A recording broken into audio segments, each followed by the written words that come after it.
नमस्कार साथियों, मैं हूं प्रवीण मल्ली। आप देख रहे हैं मेरा यूट्यूब चैनल पशुपालन नवाचार। साथियों, हम पशु परिचय की तैयारी कर रहे थे। उसके अंतर्गत एक समसामयिकी का टॉपिक अलग से आता है। तो इसके अंतर्गत आने के कारण अभी राजस्थान सरकार के द्वारा श्रीमती उप मुख्यमंत्री श्रीमती दिया कुमार जी के द्वारा, जो राजस्थान के वित्त मंत्री, उनकी तरफ से अपने राजस्थान का बजट पेश किया गया 10 जुलाई 2024 को।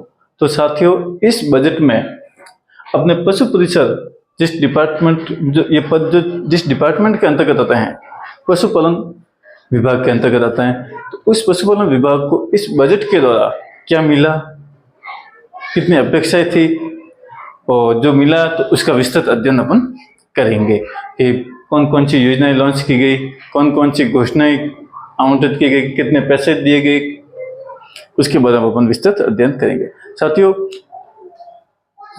राजस्थान के मुख्यमंत्री श्रीमान भजनलाल जी शर्मा हैं और पिछले कई सालों से अपने बजट मुख्यमंत्री जी ही पेश करते हैं, लेकिन राजस्थान में प्रथम बार शायद 33 या 34 वर्षों के बाद में उप मुख्यमंत्री श्रीमती दिया कुमारी जी के द्वारा ये बजट घोषित किया गया, जो कि वर्तमान में वित्त मंत्री हैं। तो साथियों, ये भी एक पॉइंट आप याद रखना कि भाई बजट किसने सदन में प्रस्तुत किया, विधानसभा में प्रस्तुत किया, तो उप मुख्यमंत्री दिया कुमारी जी। उप मुख्यमंत्री जी की जगह भी वित्त मंत्री दिया कुमार जी के द्वारा।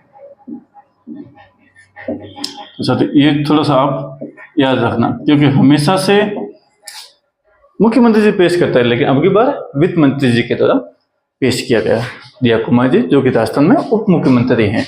और एक सेकंड और उप मुख्यमंत्री हैं दिनेश कुमार जी, वो भी आप थोड़ा सा समसामयिकी करंट जीके के हिसाब से आप याद रखना। अब साथियों, हम मूल मुद्दे पाते हैं कि पशुपालन विभाग को इस बजट के द्वारा क्या मिला। तो बजट अपने हुआ साथियों 10 जुलाई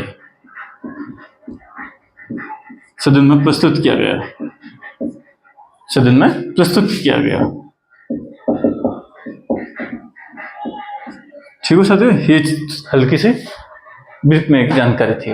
अब साथियों, मेन मुद्दा है अपने पशुपालन के विभाग में। तो पशुपालन के विभाग में साथियों बहुत ही अच्छी घोषणाएं की गई हैं। तो सर्वप्रथम अपन मेन मुख्य पॉइंटों पे आ जाते हैं, ताकि अपन विस्तृत उसका अध्ययन कर सके और वीडियो लंबी नहीं हो सके। तो साथियों, सबसे पहला पॉइंट है अपने पशुपालन विकास कोष की स्थापना की गई। सबसे पहले मुख्यमंत्री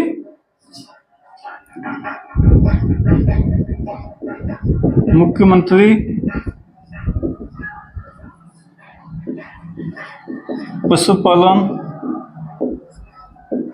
विकास कोष ये का गठन।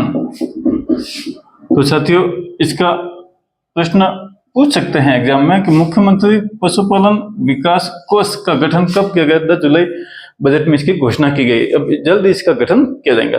इस बजट के द्वारा इस विकास कोष में, ये विकास कोष क्यों बनाया, तो इसका मुख्य उद्देश्य है इस पशुपालन को विकास कोष, तो मतलब मुख्यमंत्री के द्वारा पशुपालन का विकास करने के लिए एक कोष बनाया गया है। उसका गठन दिया कुमार जी वित्त मंत्री जी के द्वारा सदन में 10 जुलाई को जो बजट हुआ, तो इसमें घोषणा हो चुकी है। तो पशुपालन विकास कोष के अंतर्गत 250 करोड़ रुपए आवंटित किए गए हैं पशुपालन विभाग को। पशुपालन विभाग के अंतर्गत जो मुख्यमंत्री पशुपालन विकास कोष बनेगा, उसमें 250 करोड़ रुपए आवंटित किए गए हैं। अब साथियों, पशुपालन विकास कोष का काम क्या रहेगा। तो साथियों, सबसे पहले अपना काम रहेगा इसका कि ये 250 करोड़ रुपए कहाँ खर्च होंगे। तो उसका सबसे पहले जो पॉइंट है, जो बजट में जो ब्रीफ जानकारी दी गई थी, उसके अनुसार अपन उन्नत नस्ल के आधार पर उन्नत नस्ल एवं नस्ल सुधार हो गया, और जो नर गोवंश हैं, नर गोवंश की समस्या से निराकरण, ये चीज है साथियों। मुख्यमंत्री पशुपालन विकास कोष का गठन, पशुपालन के टॉपिक में ये बजट में घोषणा की गई है। 250 करोड़ रुपए आवंटित किए गए। ये साथियों आप थोड़ा सा याद रखना, क्योंकि ये अपना डिपार्टमेंट से संबंधित है। उन्नत नस्ल, इस जो ये कोष का गठन 250 करोड़ रुपए वो कहाँ खर्च होंगे, तो उन्नत नस्ल एवं नर गोवंश की समस्या से निराकरण। तो उन्नत नस्ल किस प्रकार से होंगे, और साथ में ये दिया हुआ नर गोवंश मतलब जो अपना टोकरे होते हैं। और आपको पता है कि कहीं भी आप जाते हो तो नर टोकरों की कभी एक्सीडेंट से किसी मनुष्य की अपने मानव प्रजाति की एक्सीडेंट हो जाता है, तो बहुत सारी समस्या होते हैं। कभी कभी वो आपस में भी लड़ते हैं तो भी दुर्घटना हो जाती है। बहुत सारी समस्या होने के कारण उन समस्या से निराकरण के लिए और उन्नत नस्ल के लिए राज्य सरकार के द्वारा एस मतलब सेक्स शॉर्टेड सीमन, ये क्या होता है साथियों, इस सीमन के द्वारा सरकार की तरफ से एक कृत्रिम गर्भधारण योजना चलाई जाती है।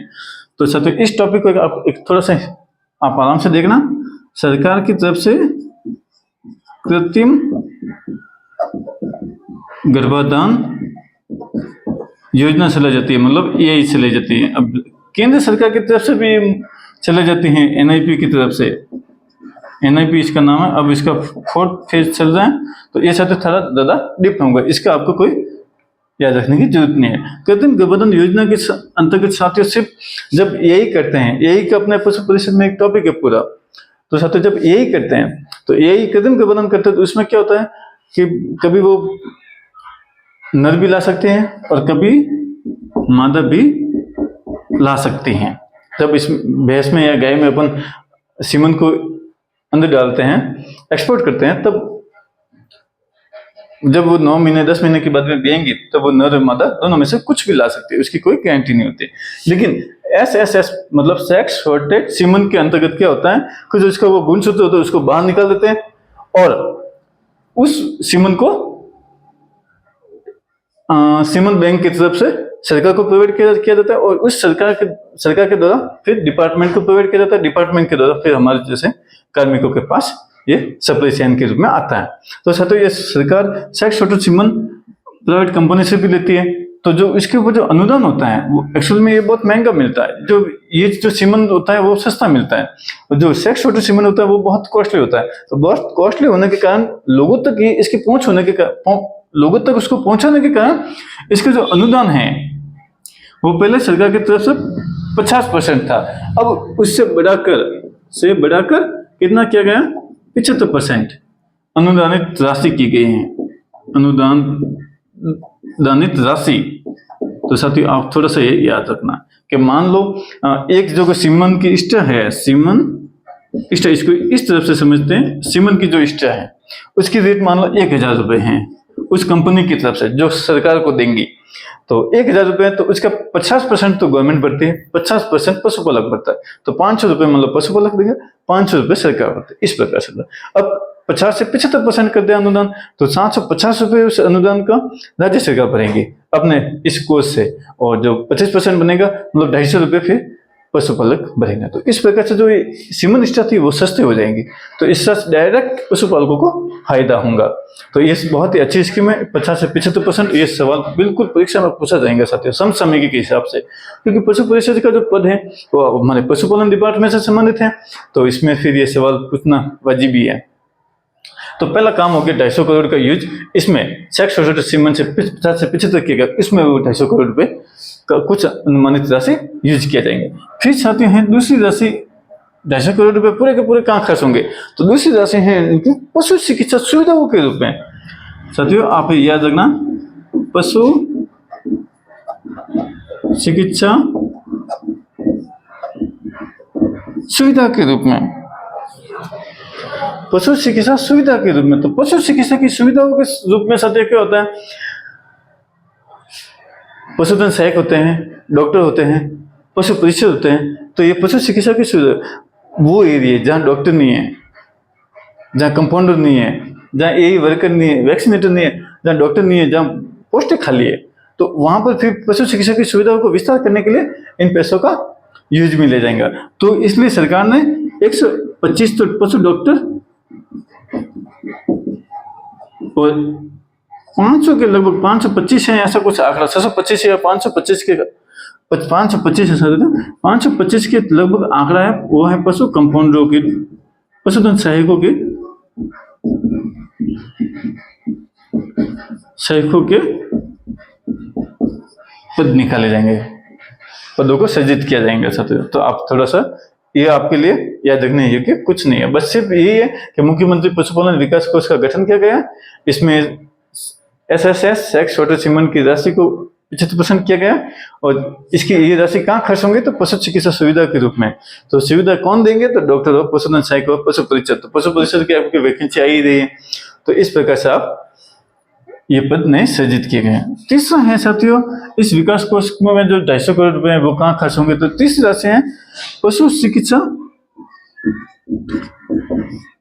चिकित्सा का विस्तार किया जाएगा। पशु चिकित्सा का विस्तार, तो ये विस्तार क्या होगा साथियों, जैसे सब सेंटर होते हैं, मान लो कहीं किसी गांव में पशु चिकित्सा की अभी तक सुविधा नहीं है तो वहां पर नए सब सेंटर खोले जाएंगे, नई हॉस्पिटल खोले जाएंगे, नए हॉस्पिटल खोले जाएंगे, सब सेंटर खोले जाएंगे।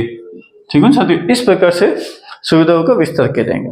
तो ये हो गया विस्तार। इसके बाद में विस्तार तो हो गया, फिर वहां पर उनकी आधारभूत सुविधा कौन से, तो ये फिर आधारभूत सुविधाओं के लिए भी ये कार्य किया जाएगा। ठीक है साथियों, तो पशु चिकित्सा का विस्तार हो गया, नए हॉस्पिटल हो गए, सब सेंटर इश्यू हो गए, फिर वहां पर जो पोस्टर खाली होंगे तो ये लग जाएंगे अपने डॉक्टर साहब और कंपाउंडर साहब।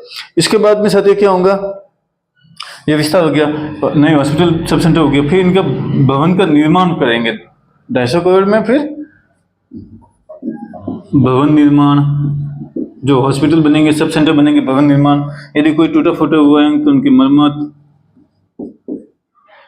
मरम्मत और साथ ही भवन निर्माण हो गया, मरम्मत हो गया। फिर वहां पर डॉक्टर बैठेंगे, डॉक्टर साहिबान बैठेंगे, कंपाउंडर साहिबान बैठेंगे, तो फिर वहां पर उपकरणों की भी जरूरत होंगी, अलमारी की जरूरत होंगी, टेबल कुर्सी की जरूरत होगी, तो उपकरण, इस प्रकार से अन्य सामग्री इसी प्रकार से ये प्रकार से खर्च होंगे। तो ये प्रतिवर्ष होंगे, कैसे होंगे तो, लेकिन इस बजट में इसकी ये घोषणा की गई है, जो कि पशुपालन विभाग के लिए बहुत अच्छी व्यवस्था है कि सरकार की तरफ से 250 करोड़ रुपए मिलेंगे। और इस तरफ से ये तीनों पॉइंट हैं, उन्नत नस्ल में और पशु चिकित्सा सुविधाओं में, फिर पशु चिकित्साओं का जो विस्तार है उसमें, फिर उस विस्तार में हॉस्पिटल खुलेंगे और उनके उपकरण है, मरम्मत है, भवन निर्माण के रूप में उनके पैसे काम में ले जाते हैं। ये तो साथियों है पहली घोषणा कि मुख्यमंत्री पशुपालन विकास कोष का गठन, कितने करोड़, 250 करोड़, कहाँ खर्च होंगे तो पूरा विस्तार। अब साथियों है दूसरी स्कीम, वो बहुत ही महत्वपूर्ण है, बहुत ही महत्वपूर्ण है। आपको पता है पिछली राज्य सरकार में महंगे राहत कैंप लगाए थे। महंगे राहत कैंप में साथियों आपको पता है मुख्यमंत्री की तरफ से पशु पालन के जो विभाग में लगे हुए हैं उनके पशुओं को लाभ देने के लिए महंगे राहत कैंप में पशुओं का बीमा किया जाता था कि भाई प्रत्येक गाय को या भैंस को आपको 40,000 रुपये मिलेंगे। तो उस प्रकार से जो बीमा थे, फिर वो गवर्नमेंट चेंज होने के कारण वो चेंज हो गया, लेकिन अब भी जो राज्य सरकार उन्होंने अच्छी कोशिश की और उसके अंतर्गत मुख्यमंत्री मंगला पशु योजना, बहुत ही बढ़िया। पहले ये पॉइंट था, अब दूसरा, मुख्यमंत्री मंगला पशु बीमा योजना, बहुत ही महत्वपूर्ण टॉपिक के साथ है। सवाल पूछेंगे। एक तो वो था मुख्यमंत्री विकास बजट, पशुपालन विकास कोष का गठन, फिर मुख्यमंत्री मंगला पशु बीमा। पहले तो उससे पहले जो वसुंधरा सरकार थी उसमें भामाशाह पशु बीमा योजना थी, उसके बाद में महंगे राहत कैंप में बीमा योजना की गई, फिर अभी राज्य सरकार की तरफ से मंगला पशु बीमा योजना किया गया। तो इसमें साथ आप याद रखना कि 5 लाख पशुओं का बीमा किया जाता है। 5 लाख मतलब 5 लाख गायों का, 5 लाख भैंसों का, 5 लाख और ये 5 लाख, ठीक है साथियों, 5 लाख ये बकरियों का और ये भेड़ों का। इस टाइप में साथियों 5 लाख गायों का, 5 लाख भैंसों का, 5 लाख बकरियों का, 5 लाख भेड़ों का, इस टाइप में इंश्योरेंस किया जाएगा, बीमा किया जाएगा सरकार की तरफ से। अब इसमें कितना प्रीमियम होगा, कैसे होगा, वो जैसे भी विस्तृत विवेचना आएंगे तो हम आपको इस चैनल के माध्यम से बता देंगे। तो साथियों आपको ये एक हल्का सा ब्रीफ याद रखना कि भाई 5 लाख के पशुओं का बीमा किया जाएंगे। एक साथियों इसमें 1 लाख जो ऊंट हैं तो इसमें ये ऊंटों का भी बीमा किया जाएगा, केवल ऊंट उष्टवंश का भी 1 लाख ऊंटों का बीमा किया जाएगा। इसमें घोड़ा नहीं है साथियों, यही आप याद रखना। यदि घोड़ों का होता तो जो पशुपालक हैं जो घोड़े पालते हैं उनके लिए बहुत अच्छी सुविधा हो सकती है। ये शायद एक कहीं कहीं कमी रही, हमेशा से रहती है। यदि ऊँटों का भी ऊँटों का हो गया, गाय भैंस भेड़ बकरी का हो गया, अब इसमें भेड़ बकरी की तो बहुत अच्छी बात है, जो हमारे जो भेड़ बकरी पालने वाले लोग हैं उनके लिए बहुत सहूलियत होंगी साथियों, ये बहुत अच्छी स्कीम है सरकार की तरफ से। लेकिन यदि साथ में घोड़ों के होता तो बहुत अच्छा रहता। तो साथियों मुख्यमंत्री मंगला पशु बीमा योजना है साथियों। तीसरा है साथियों स्कीम है अपने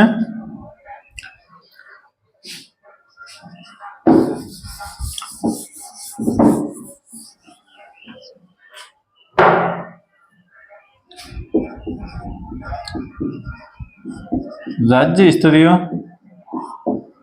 पशु मेला साथियों, मेले, राज्य स्तरीय पशु मेले। साथियों आप सभी को पता है कि पशु पालन विभाग की तरफ से 9 या 10 मेलों का आयोजन किया जाता है अपने जो हिंदू नव जो महीने होते हैं उसके अनुसार, कि कभी कार्तिक में लगा, कभी औसजन में लगा, कभी आषाढ़ में लगा, कभी चैत्र में लगा, इस टाइप में मेले लगते हैं। तो साथियों राज्य स्तरीय पशु मेले लगते हैं, आपको पता है हनुमानगढ़ में लगता है, नागौर में लगते हैं, तेजाजी बाबा जी का मेला परबतसर में लगता है, और साथियों हनुमानगढ़ में हो गया, और अपने करौली में लगता है, भरतपुर में चंद्रभागा, इस टाइप में अपने वो क्या क्या बोलते हैं उनको, तो मतलब अधिकतर साथियों पशु मेले आयोजित किया जाता है। तो अब सरकार के वो हमारे पशुपालन विभाग आयोजित करवाता है, पुष्कर में लगता है, जैसे अजमेर पुष्कर में लगता है, बहुत ही बड़ा मेला लगता है, कम से कम 1 महीना पूरा चलता है, विदेशी लोग बाहर से बहुत ज्यादा आते हैं।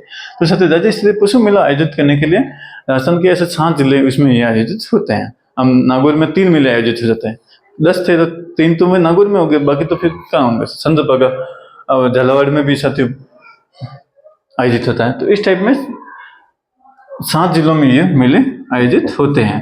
लेकिन अब सरकार की योजना है कि इसको राजस्थान के जितने भी जिले हैं, अभी 33 थे, फिर पिछली सरकार ने 50 किए, तो जितने भी जिले हैं उन सभी में पशुपालन विभाग की तरफ से सरकारी मेलों का आयोजन किया जाए। तो साथ ही एक थोड़ा सा राज्य स्तरीय पशु मेले, तो पशु मेलों को अपन पूरा एक अलग से टॉपिक पढ़ाएंगे, उसमें फिर वो तिथि वाइज पढ़ाएंगे, भाई कौन सा मेले में कौन सा मेला कब से कब होता है, वो कितने दिन चलता है, फिर वो कहाँ होता है, उसमें कौन सी नस्ल होती है, उसका एक अलग से अपन वीडियो बनाएंगे साथियों। तो उसका अलग, क्योंकि ये पशु मेले भी इस पशु भविष्य के हिसाब से परीक्षा के एग्जाम की दृष्टि से बहुत महत्वपूर्ण है। तो साथियों अपन लोग को ये याद रखना कि राज्य स्तरीय 7 जिलों में लगते हैं, और अभी तक फिलहाल शेष सभी जिलों में आयोजित किए जाएंगे, बस ये याद रखना, शेष सभी जिलों में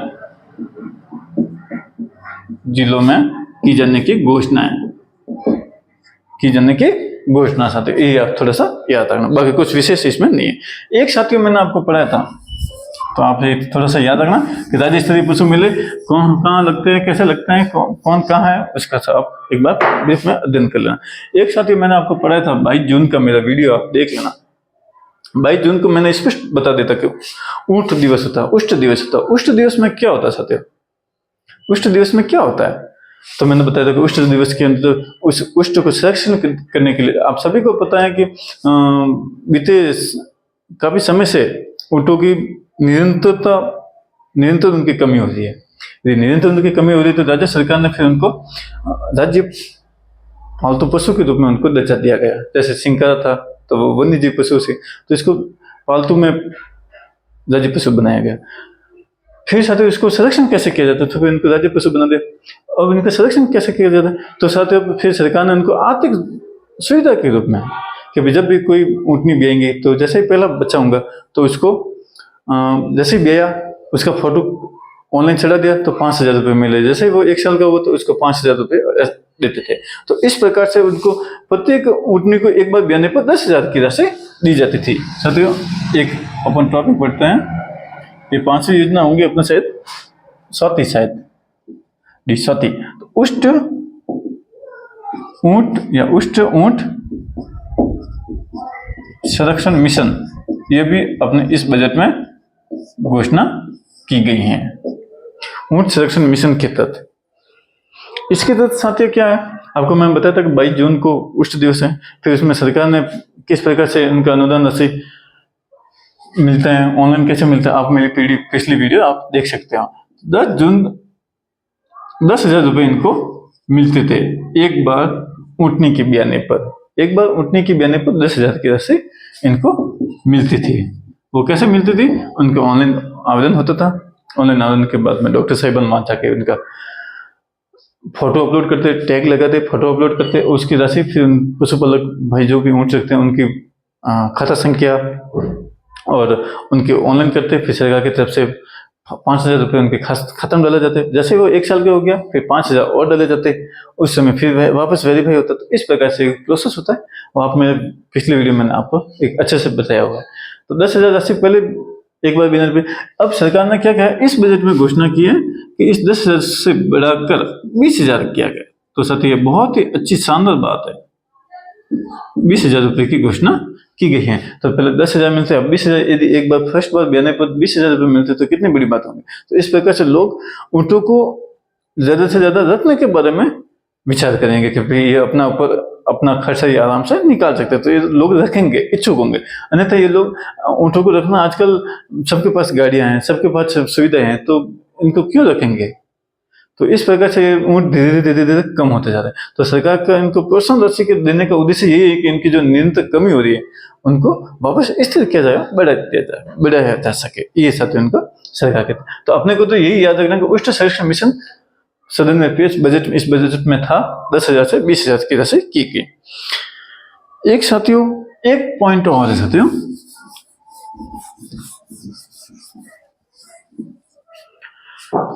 अब साथियों आपको पता ही है कि जैसे अपन पशुपालन रखते हैं तो उनका दूध कहाँ बेचेंगे।